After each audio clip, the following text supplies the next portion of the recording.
So here you go, guys, on YouTube. Here's a video of Lee Mayers today, who is currently playing off scratch. Got down to +2, but he's just snuck back up to scratch. Not playing a great deal of golf last year, and he's come to see me today to work a little bit on his game, tidy up a few things. I know Lee back from the college days when I used to go to my school in Preston, so a good friend of mine, so it's nice to see him again.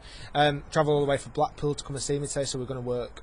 We've worked on some really key areas to send him away, practicing hard and improving his golf. So I thought I'd put it online for you guys to learn a little bit from it, because it's a really nice change, and it's like I say, you can even see that scratch players and plus players can still improve.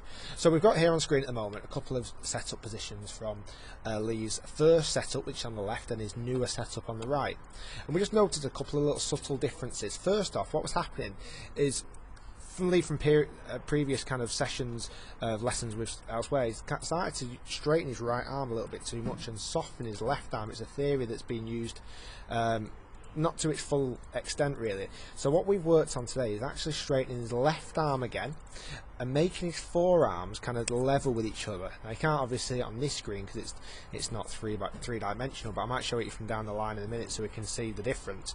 And also just notice how Lee is just a little bit more kind of behind the golf ball just with his setup, and certainly from his sternum point kind of sits a little bit onto his right side. So we've talked about today just staying a little bit more central and trying to get the sternum a little bit more over the ball, and this is going to prevent the sliding action on the way back as well, and I'll actually just show you that.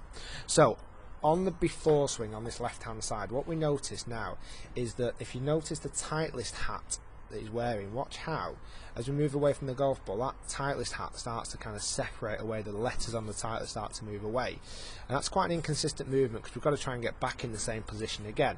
So what we've talked about today is staying a little bit more central. So I got him hitting a few shots kind of with just my hand against the side of his head, and here now we just notice how the Titleist just doesn't move in the way back.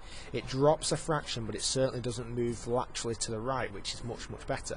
So at the top of his golf swing, he's much more in line for where he started from than he was before, because here now he starts to tilt onto this left hand side, where here already on the right image he's already on his left side, so he can just turn, and that's what we've looked at doing today, turning through the ball an awful lot better.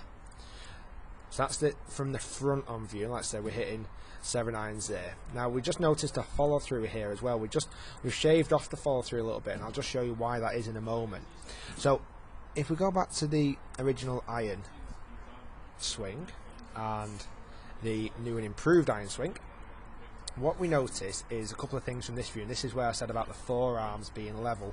If you notice on the left side, we can actually see his left forearm popping underneath his right forearm, so his forearms aren't really level. So what we've done today is straighten up the left arm and let his right arm sit a bit more kind of in sync with his left to help things even out, stay a little bit more square.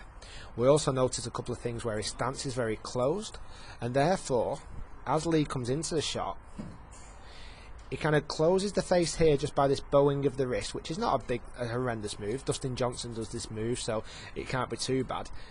And he just hits it too much from the inside line. A little bit of that just is because that stance is a bit closed, and also because the face effectively is closed to how he started to hit it.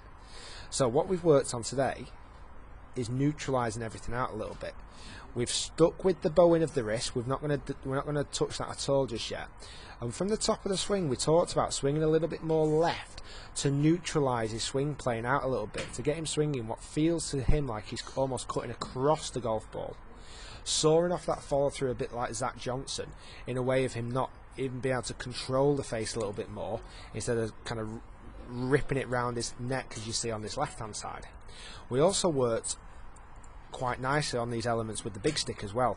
So driver is where Lee saw his biggest issues, and we saw very similar things in his driver setup that we saw with his iron. So his right arm was straight, his left arm was flexed, his stance was far too closed. Now this is the new and improved setup position. I don't mind him moving a little bit laterally on this right hand side, so his Titleist can move a little bit, which is not a problem. And we just talked about swinging left of the body. So I don't mind this bowing of the wrist and swinging left of the body, and we just started hitting some absolute bullets. I've got the GC2 monitor down here at the bottom as well, so this is the last flight, the red flight that he's hit here. And if you look at that bottom image, look how straight that ball flight is. A 280 yard carry, a bit low launching at the moment, so it's only launched at 8.4 degree. Now Lee's currently using a 9-degree driver, which I feel like he's probably going to need to put more loft on the golf club as of kind of soonish, really, because he's at the moment he's struggling with that. And also this image, this is a great image to show how on the image on the right hand side where the golf ball is here in the arrow, that the side spin or the spin axis was practically zero. So basically that golf ball is only spinning backwards, that's all it's doing. It's spinning at 2,199 revs per minute with a launch angle of 8.4, so we're going to up the launch angle by giving him a bit more loft on his driver, keeping the spin rate, and this 280 will quite comfortably get into 300s. So guys, you can check out Lee's progress. Like I say, he's an amateur at the moment, so he plays in quite local kind of stuff around Blackpool and stuff, and hopefully playing an Open qualifying this year, and we're looking forward to working together to make sure we can play some much more consistent golf. Guys, if you've enjoyed the video, give it a like, please do comment, check me out on Facebook and Twitter, and do subscribe to the channel, and tell me what you think about the swing. Thanks very much.